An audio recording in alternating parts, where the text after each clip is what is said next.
Les invito al Salmo 31, ese va a ser nuestro texto para continuar en esta serie de predicaciones del Catecismo de Heidelberg. Vamos a leer primero el Salmo 31 y luego vamos a leer el Día del Señor 10 de nuestro Catecismo. Salmo 31 va a ser primeramente nuestro texto. Este es un salmo de David y en sus Biblias seguramente tiene algún título parecido a algo así como oración de confianza o declaración de confianza. Y de eso precisamente es de lo que vamos a hablar y nos habla el Día del Señor 10 de la providencia de Dios. Así que vamos a leer el Salmo 31, hermanos. Esta es palabra de Dios, infalible e inerrante. En ti, oh Jehová, he confiado. No sea yo confundido jamás. Líbrame en tu justicia. Inclina a mí tu oído.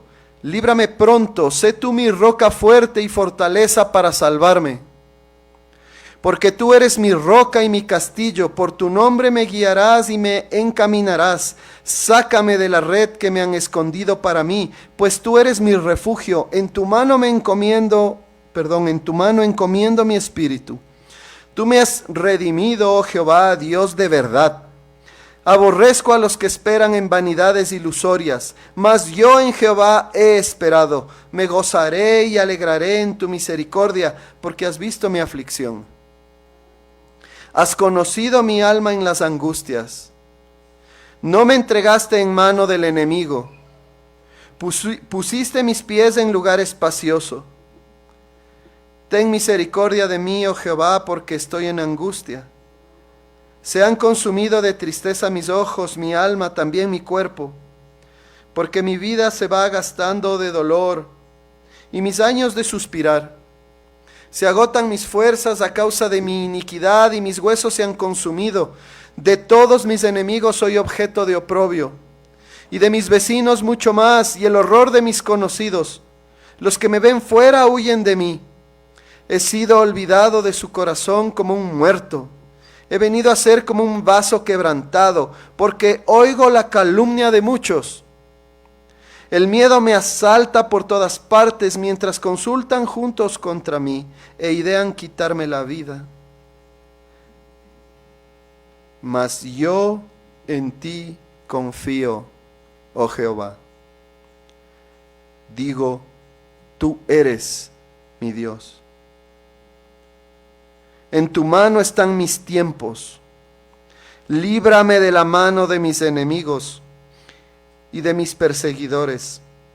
Haz resplandecer tu rostro sobre tu siervo. Sálvame por tu misericordia. No sea yo avergonzado, oh Jehová, ya que te he invocado. Sean avergonzados los impíos, estén mudos en el Seol, enmudezcan los labios mentirosos, que hablan contra el justo cosas duras, con soberbia y menosprecio. Cuán grande es tu bondad que has guardado para los que te temen, que has mostrado a los que esperan en ti, delante de los hijos de los hombres. En lo secreto de tu presencia los esconderás de la conspiración del hombre, los pondrás en un tabernáculo a cubierto de contención de lenguas. Bendito sea Jehová, porque ha hecho maravillosa su misericordia para conmigo, en ciudad fortificada.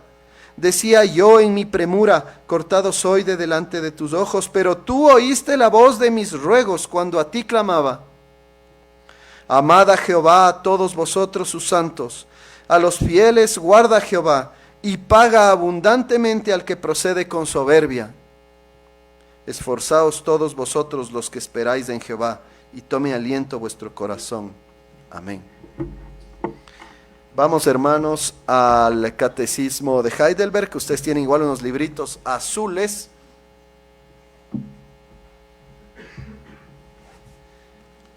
Uno como este, que tiene por título Confesiones de Fe de la Iglesia. Ahí vamos a buscar en la página número 35, página 35, el domingo 10 el domingo 10. A propósito, el catecismo de Heidelberg, que está dividido en varios días del Señor, justamente fue diseñado más que diseñado, fue diseñado antes para ser predicado a lo largo de un año, y fue aprobada esta práctica en el Sínodo de Dort, o confirmada en el Sínodo de Dort de 1618 y 1619. Como nuestra confesión de fe, pues nosotros también nos adherimos a sus enseñanzas bíblicas. Domingo 10 está allí.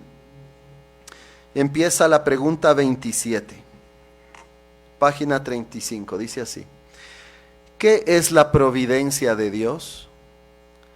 Respuesta: es el poder de Dios, omnipotente y presente en todo lugar, por el cual sustenta y gobierna el cielo, la tierra y todas las criaturas, de tal manera que todo lo que la tierra produce, la lluvia, la sequía, la fertilidad y la esterilidad, la comida y la bebida, la salud y la enfermedad, las riquezas y la pobreza, y finalmente todas las cosas no acontecen sin razón alguna como por azar, sino por su consejo y voluntad paternal. Pregunta 28. ¿Qué utilidad tiene para nosotros este conocimiento de la creación y providencia divina? Respuesta: que en toda adversidad tengamos paciencia, y en la prosperidad seamos agradecidos, y tengamos puesta en el futuro toda nuestra esperanza en Dios nuestro Padre fidelísimo, sabiendo con certeza que no hay cosa que nos pueda apartar de su amor, pues todas las criaturas están sujetas a su poder, de tal manera que no pueden hacer nada sin su voluntad. Oremos, hermanos. Amado Señor, te damos las gracias por tu palabra. Te damos gracias, Señor, porque tú eres nuestro Dios y en tus manos están nuestros tiempos. Te pedimos, Señor, que nos bendigas mientras recordamos o aprendemos, pero sobre todo meditamos y atesoramos en el corazón esta maravillosa doctrina de tu providencia. Ayúdanos, Señor, no solo a entender estas cosas, sino a experimentarlas en nuestra vida, Señor, porque son de un enorme consuelo para tus hijos. En el nombre de Jesús te lo pedimos. Amén. Queridos hermanos, amada iglesia, yo creo que esta doctrina es una doctrina, como decía en la oración, de inmenso consuelo para el cristiano.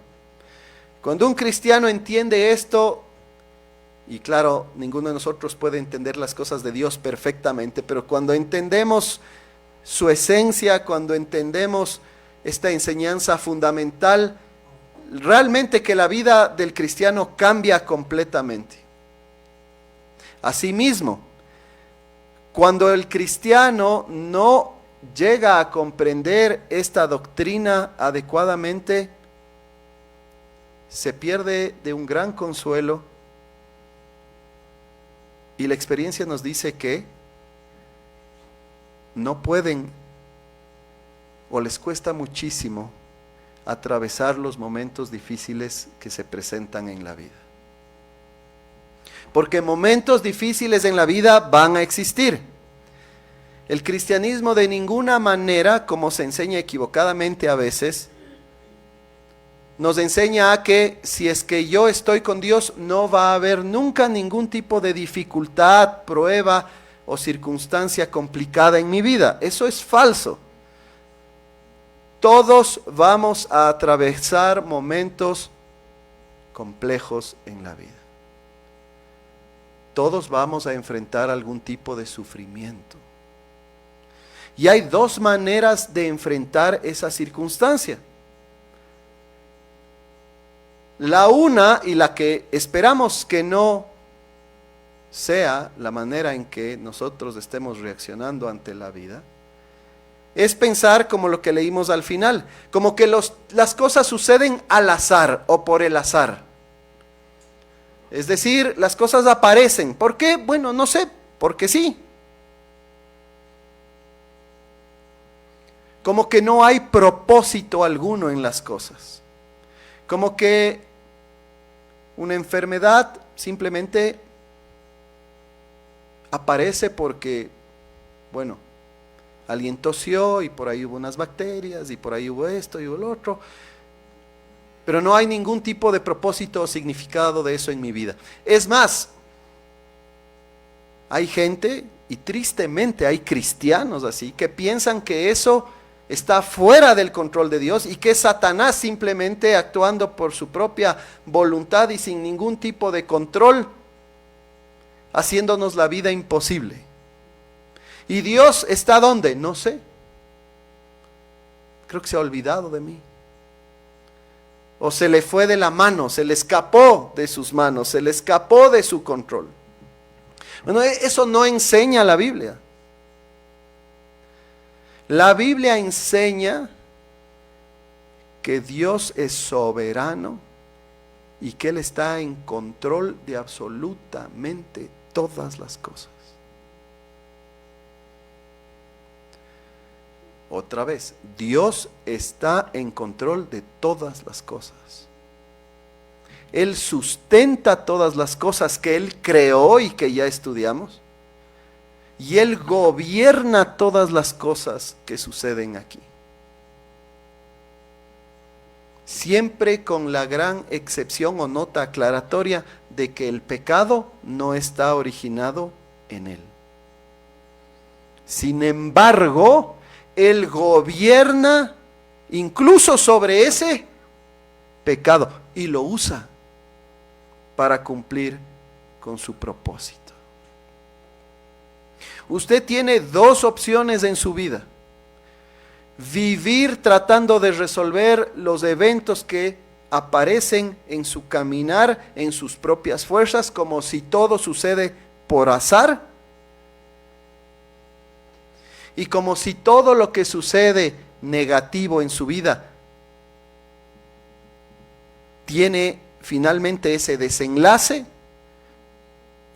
o usted enfrenta la vida con fe, con seguridad y con consuelo, sabiendo que Dios gobierna y que incluso la gripe que me dio, el accidente que tuve, la situación de trabajo, el mal jefe que tengo, mis luchas de carácter, una pérdida importante, la dificultad matrimonial, el gobierno que tenemos en la iglesia y fuera de la iglesia. Absolutamente todo está bajo el control de Dios. Pero no solo eso, sino que dado que yo soy un hijo de Dios, porque yo creo en Cristo y estoy unido a Él, y Él es mi Padre ahora, Padre de los que están en Cristo, no de todo el mundo, de los que están en Cristo, dado que Él es mi Padre y me ama, todas esas cosas son usadas para mi bien. Todas las cosas entonces son usadas para mi bien. Esas son las dos alternativas, hermanos. Y yo tengo la gran sospecha que nosotros creemos en esa segunda opción, pero muchas veces se nos cruza esa primera opción y empezamos a olvidarnos, o a veces renegamos, o a veces simplemente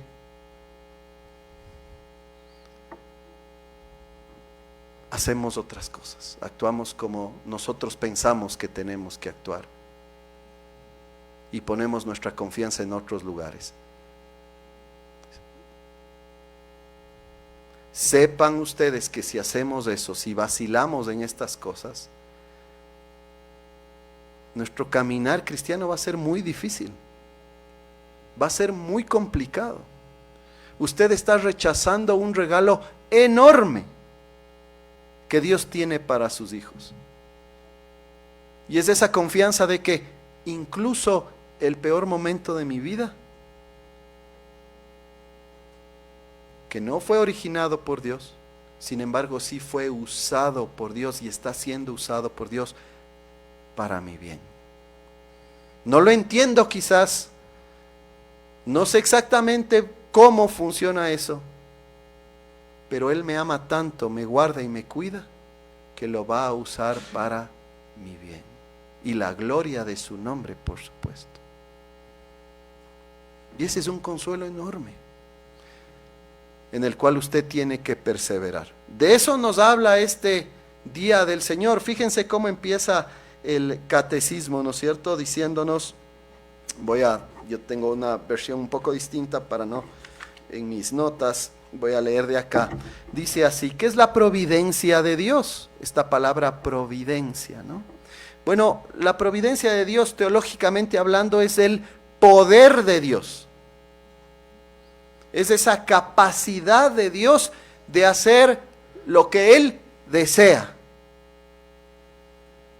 Esa es la providencia de Dios. El poder de Dios que está en todo lugar, que no tiene límites en términos de potencia.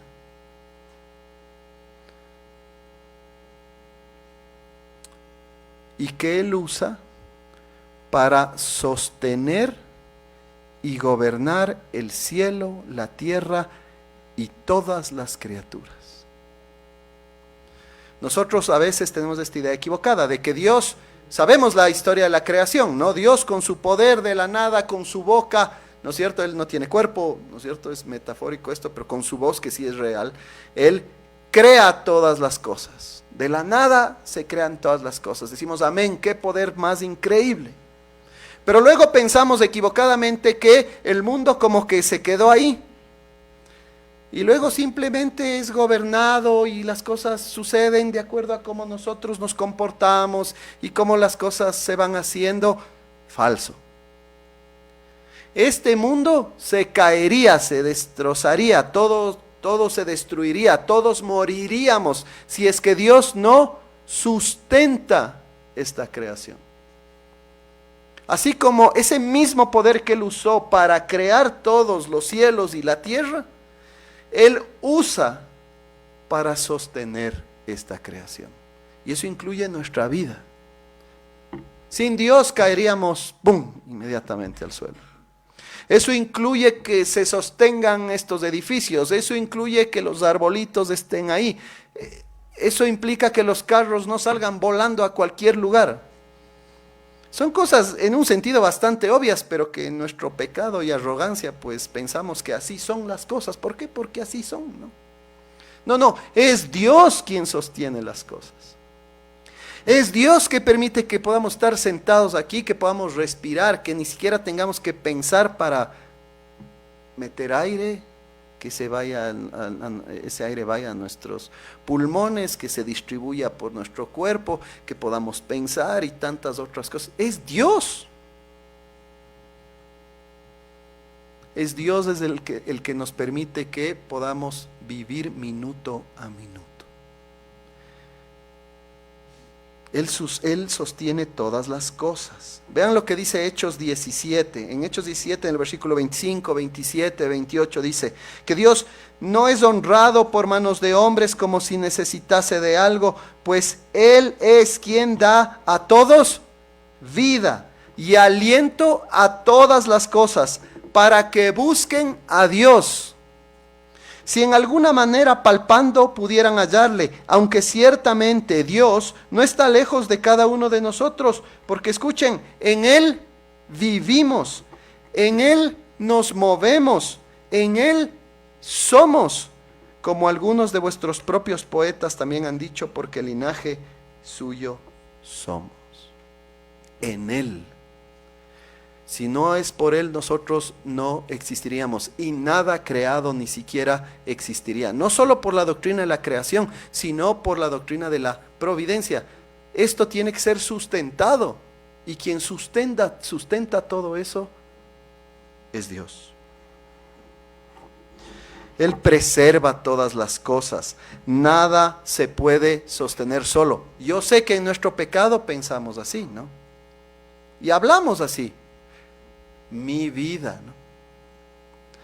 Mi trabajo, mi esfuerzo, mi inteligencia, mi bondad, mi, nos encanta, ¿no? El mí, el yo.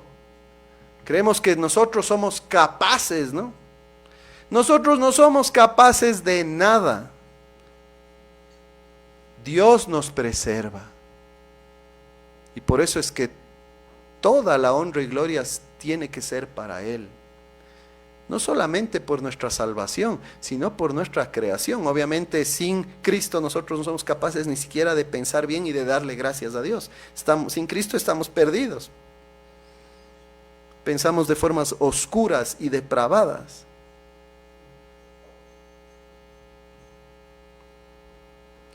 Dios nos sostiene porque Él tiene el poder para hacerlo. Nosotros no podemos vivir solo. Nosotros no tenemos poder para hacerlo. Por eso es que la Biblia habla de necedad, ¿no? La gente que dice que es atea, son necios, dice la Biblia. Así les califica, necios. Porque es evidente. Es evidente. Por eso Pablo dice, no tienen excusa. Pero claro, por el pecado están ciegos. Y no pueden reconocer algo tan obvio, que es que Dios les sostiene, incluso a aquellos que no confían y creen en su palabra. Dios es quien nos preserva. Vean lo que dice Hebreos 1:3, el cual, hablando de Cristo, siendo el resplandor de su gloria y la imagen misma de su sustancia de Dios, y quien sustenta todas las cosas con la palabra de su poder, habiendo efectuado la purificación de nuestros pecados por medio de sí mismo, se sentó a la diestra de la majestad en las alturas. ¿Se ha puesto usted a pensar en eso? Cristo, después de resucitar, asciende a los cielos, está gobernando desde allí todas las cosas, y siendo Dios mismo, Él sustenta todas las cosas con su palabra, con su poder. Él nos guarda, Él nos sustenta. No seríamos absolutamente nada sin esa gracia. Sin su poder, nada puede permanecer. Solo Él sostiene todas las cosas. Hay otro aspecto que el catecismo no menciona. Fíjense otra vez en el catecismo, dice que es el poder de Dios, la providencia omnipotente, presente en todo lugar, por el cual sustenta y gobierna. Pero los teólogos han ido pensando estas cosas de formas más profundas, y no es que esté mal esto, pero la teología se ha ido desarrollando, y también cuando hablamos de providencia es bueno hablar de otro aspecto, no solo de cómo Dios sustenta o preserva, como hemos visto, y cómo gobierna, que vamos a ver más adelante, sino que Él también coopera. Esta es la doctrina de la cooperación o de la concurrencia también de Dios. ¿Qué quiere decir esto en términos simples? Quiere decir que Dios usa las causas secundarias, ¿no es cierto? Dios es la causa primaria, Él es el origen de todas las cosas, pero Él no es que lo hace todo directamente, sino que Él también usa medios, vamos a decir, las causas secundarias. Por ejemplo, nosotros mismos. Entonces nosotros podemos decir, ¿quién creó los púlpitos? Dios. No, bueno, Dios no hizo este púlpito, va a decir, yo hice. Claro, claro, pero nosotros somos, el carpintero es la causa ¿qué? Secundaria, quien también fue hecho por Dios para poder hacer esto. Y eso pasa en absolutamente todas las cosas. Dios la causa primaria y hay causas secundarias, medios creados por Dios mismo y sostenidos por Dios mismo para seguir haciendo la voluntad de Dios. Y entonces decimos que Dios coopera con esas acciones del hombre también. Y esta es una de las cosas que la teología reformada ha entendido bastante bien. Es un asunto no tan simple, pero tenemos que entender que tanto la acción soberana de Dios, porque Él hace lo que Él quiere, Él es soberano, camina en una dirección, misma dirección que la acción del hombre, siendo controlado soberanamente, pero con libertad y voluntad, también transita. En otras palabras, aquí hay un misterio, como les anticipo. Dios es soberano sobre absolutamente todas las cosas. Él ha decretado todo lo que va a suceder, pero al mismo tiempo el hombre va a hacer eso teniendo libertad y voluntad. Aquí nadie está obligado por nadie, nadie le obligó. No es que se le apareció a alguien y le dijo, hoy 10 de la mañana luz de vida, sino, no, nadie. Usted libremente vino. Pero ¿quién decretó que eso soberanamente se haga en su vida? Dios. ¿Se da cuenta? Entonces las dos cosas obran paralelamente. Algún teólogo, algún pastor en algún momento decía, estas dos cosas son como una línea de tren que están unidas por una cosa que se llama la tensión consoladora o la cuerda consoladora. Aunque no entendemos perfectamente cómo Dios lo hace, Él puede hacerlo. Y tanto su soberano plan como nuestras propias decisiones libres son hechas bajo esa dirección soberana. Es un misterio, es maravilloso, pero así funcionan las cosas. Dios crea todo, Dios sostiene todo, pero Dios nos ha dado a los hombres voluntad. Una voluntad que está bajo la soberanía de Dios. Por lo tanto, nosotros siempre somos responsables de lo que hacemos y al mismo tiempo Dios siempre es soberano sobre todas las cosas. Por eso es que nosotros no podemos decir, es que Dios me hizo hacerlo. Ni modo. Hay gente que piensa así. No, yo no fui, fue Dios, Él me hizo hacerlo. No. Usted es responsable. Todos nosotros somos responsables frente a Dios de hacer lo que debemos hacer. Y responsables de no hacer lo que no deberíamos hacer. Tenemos que enfrentar a Dios frente a las decisiones que nosotros tomamos. Y sin embargo, Dios sigue siendo soberano sobre todas las cosas. Porque eso es Dios, así es Dios, todopoderoso y soberano sobre absolutamente toda la creación. Usted y yo entonces somos responsables de nuestro pecado. Usted y yo pecamos porque queremos pecar.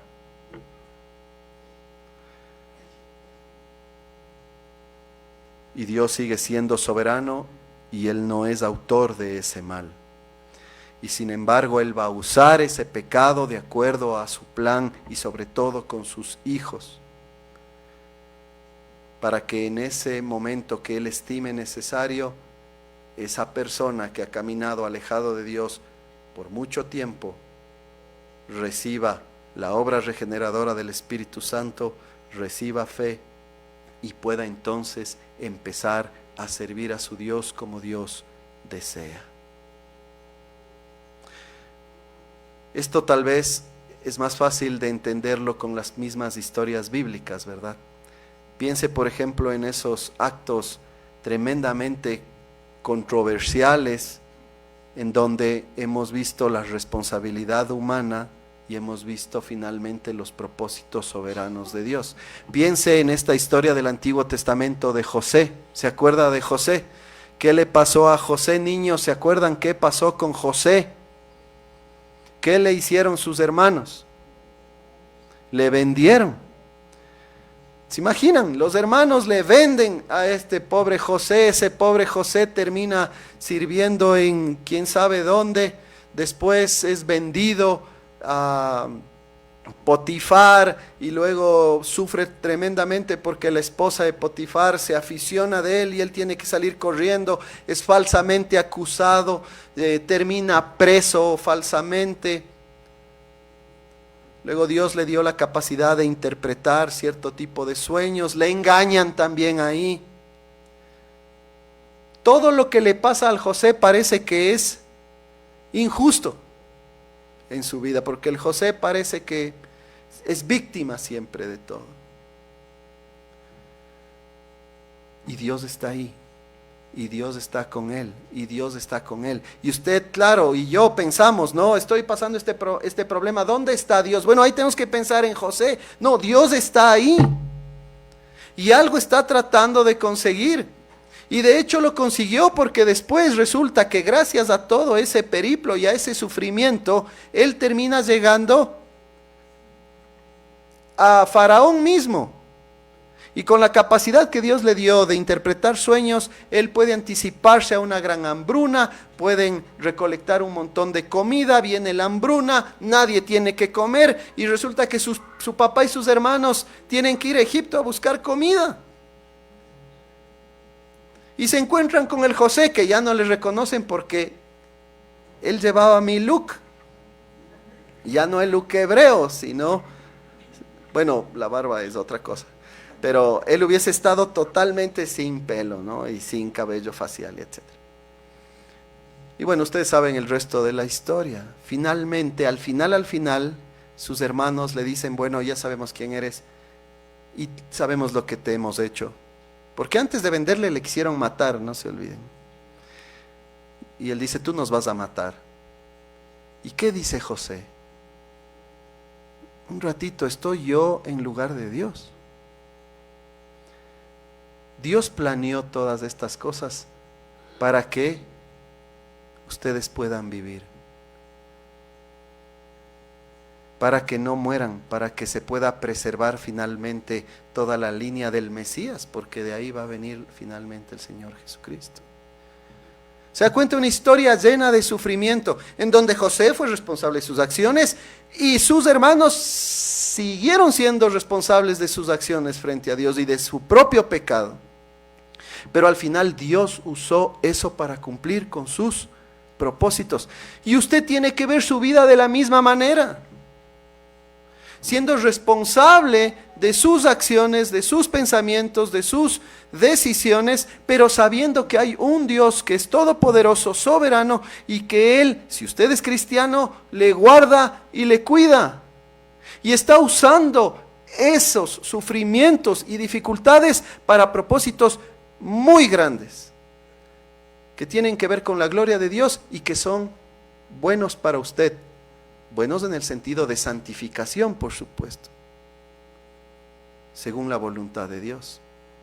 Y si esa historia no es suficiente para nosotros, hay otra mucho más potente y mucho más clara y parecida.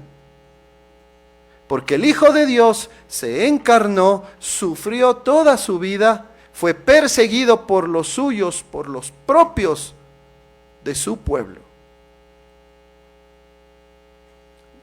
Y le terminaron asesinando. Llevaron a una persona justa a una cruz, sin ninguna prueba real de nada. Y ellos siguieron siendo responsables de haber asesinado y pecado contra este hombre y Dios mismo, porque sabemos nosotros que es Jesús. Pero ¿quién finalmente estuvo detrás de todo ese evento? ¿Quién controló todos los detalles para que finalmente se dé esto y resulte en la bendición de los elegidos de Dios? Dios mismo. Dios es quien estuvo en control. Jesús mismo estuvo en control de todos los eventos. Todo el mundo fue responsable de sus actos, todos. Pero Dios cumplió soberanamente con su voluntad de que de ese acto criminal finalmente resultó en la gran salvación de los hombres.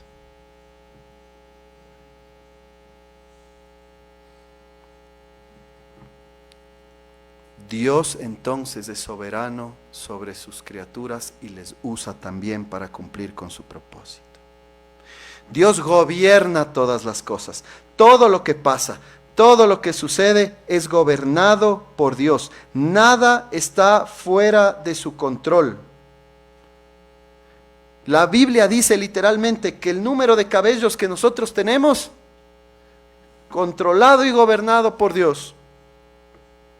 Como les decía inicialmente, una enfermedad, una gripe, una torcedura, una caída,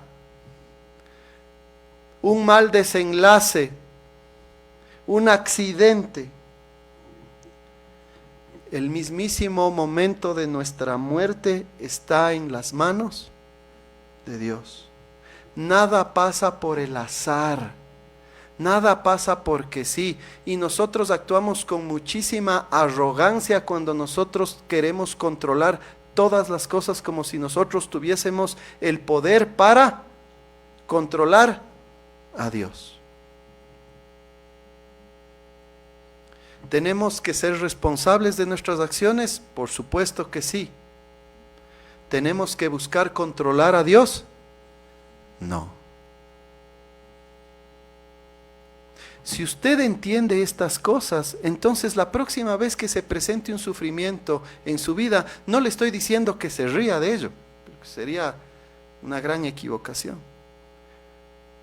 Pero usted sí puede pensar y decir, quien controla todas estas cosas es Dios. Yo he tratado de tener un estilo de vida responsable frente a mi Dios, y sin embargo Dios ha mandado esto sobre mí.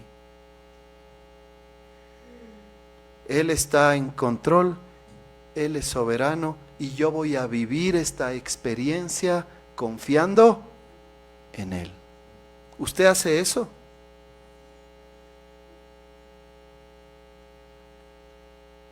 ¿Cómo reacciona usted frente a la adversidad? ¿Se acuerda de Dios y de la providencia? Usted dice, sí, Catecismo de Heidelberg, domingo, Día del Señor, 10. Bueno, seamos sinceros, la verdad es que hay muchos eventos difíciles en donde se nos olvidan estas cosas y lo primero que queremos hacer es ver cómo cambiamos esas circunstancias rápidamente y hasta nuestras oraciones, ¿no es cierto?, solamente se enfocan en no quiero esto, no quiero esto, no quiero esto, no quiero esto, no quiero esto, no quiero esto. Y está bien decir, Señor, no quiero esto, pero, como dice el Salmo 31, que nos habla de un David que está siendo perseguido, que se siente como un pez en una red, que se siente que le están cazando, que se siente como que ya no puede más con sus aflicciones, que se siente que está rodeado de enemigos, que se siente consumido por la tristeza. Es un David que ya no tiene fuerzas, es un David que dice que es odiado, que se siente humillado, que se siente burlado, que hay gente que quiere que él estuviese más bien muerto, que hay gente que solamente calumnia y hablan mentiras de él. O sea, esto es una tragedia. Este momento de la vida del rey David es una tragedia, enfrentando muchísimos males. Dice, esta gente hasta se ponen de acuerdo, yo sé, se ponen de acuerdo para matarme. ¿Y cuál es la respuesta de David en el versículo 14? Porque de esto es de lo que estamos hablando, queridos hermanos. ¿Cuál es la respuesta de David ante una situación que yo creo que capaz ninguno de nosotros ha enfrentado? Tantos males. Y esta es la respuesta que usted tiene que memorizar, que usted tiene que recordar, que usted tiene que meditar y que tiene que salir de su boca cada vez y decirse a usted mismo. Salmo 31, versículo 14. Mas yo en ti confío, oh Jehová. Digo, fíjense eso, no es casual. Me digo, yo mismo me hablo a mí mismo. Tú eres mi Dios. En tu mano están mis tiempos. Ahí está el consuelo. Ahí está la paz, ahí están las fuerzas del cristiano para los momentos de dificultad. En tus manos están mis tiempos. No en las mías, en las tuyas. Y David sigue pidiendo, líbrame de la mano de mis enemigos. No tiene nada de malo pedir, pero siempre desde el fundamento y la base de que Él es soberano sobre mi vida, es mi Padre y que mi vida está en sus manos. Y el Señor, pues, si Él quiere que nosotros enfrentemos tal o cual circunstancia, amén. Aunque es difícil y aunque le sigo diciendo, Señor, líbrame de mis enemigos, yo estoy en tus manos y en ti persevero y confío. En otras palabras, como el Señor Jesucristo oró, Padre, si tú quieres, quita de mí esta copa, pero que se haga tu voluntad. Ahí hay consuelo. Allá es a donde tenemos que ir, allá es a donde tenemos que escapar. Y rápidamente, queridos hermanos, en la pregunta 28 hay esta fórmula que también yo les recomiendo que ustedes se memoricen, porque dice, ¿qué beneficio finalmente entonces tiene estas cosas de las que hemos hablado? De este gobierno de Dios, de esta preservación de Dios, de esta cooperación de Dios. ¿De qué nos sirve saber que Dios es creador de todas las cosas y de que Él nos sostiene por su providencia? Para esto, escuche bien, para que usted aprenda y yo aprenda a ser paciente en la adversidad. Para que aprendamos a ser pacientes en la adversidad. Cuando sale algo mal, entonces, en lugar de, y hay una lista enorme de lo que hacemos, ¿no? Nos enojamos, nos frustramos, gritamos, nos peleamos, maldecimos, otros se entristecen, otros les da ansiedad, a otros simplemente pues ya no quieren saber nada, todo es negativo. Hay una lista enorme de cosas y cada uno de nosotros tiene la suya o su favorito. Confiar en Dios y que Él sostiene todas las cosas y que Él está obrando en este momento por mí, porque me ama, entonces a mí me debe generar paciencia. Paciencia. Voy a esperar en Dios.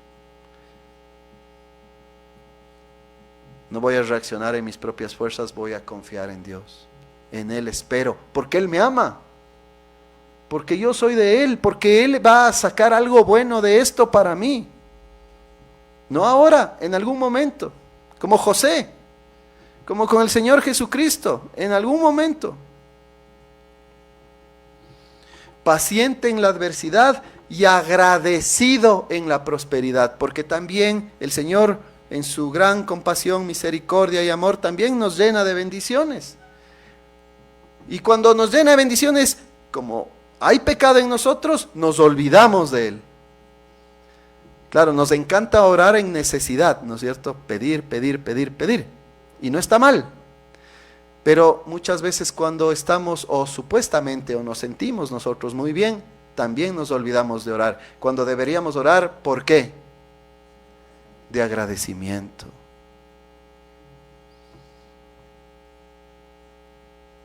De adoración a Dios, en alabanza a Él. Debemos entonces nosotros aprender a ser pacientes en la adversidad, agradecidos en la prosperidad,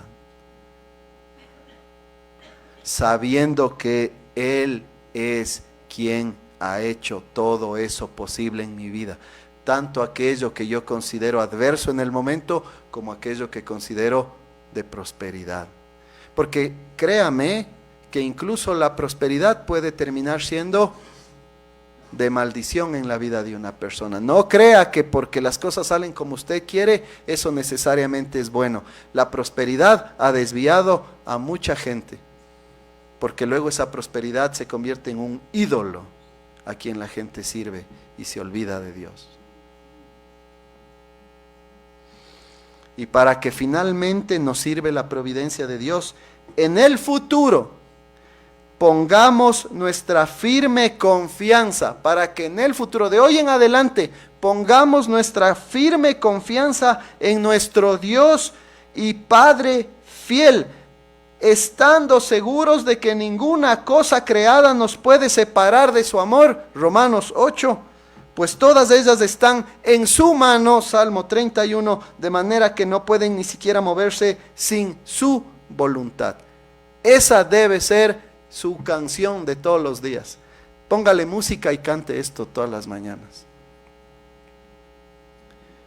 Hoy, frente a cualquier adversidad, voy a ser paciente. Hoy, frente a toda bendición, voy a ser agradecido. ¿Por qué? Porque yo tengo un Dios fiel, que no es solo Dios, es mi Padre, y yo puedo confiar plenamente de que nadie me puede separar de Él. Él tiene mi vida en su mano y yo confío en sus designios. Y si Él me puso en este momento y tengo que sufrir un poquito, amén, lo voy a hacer de su mano, refugiándome en Él, confiando plenamente en Él. Amén, hermanos. Oremos. Amado Señor, te damos gracias por tu palabra y te damos gracias, Señor, por ser un Dios todopoderoso, pero no un Dios todopoderoso alejado, sino que eres el Padre de tus hijos. Eres el Padre de todos aquellos que confían en Jesucristo como su Señor y su Salvador. Tú eres nuestra roca y nuestro castillo y confiamos que nos guiarás y nos encaminarás. Siendo tú nuestro refugio, en tu mano encomendamos nuestro espíritu, tú que nos has redimido, Dios de verdad. Amén.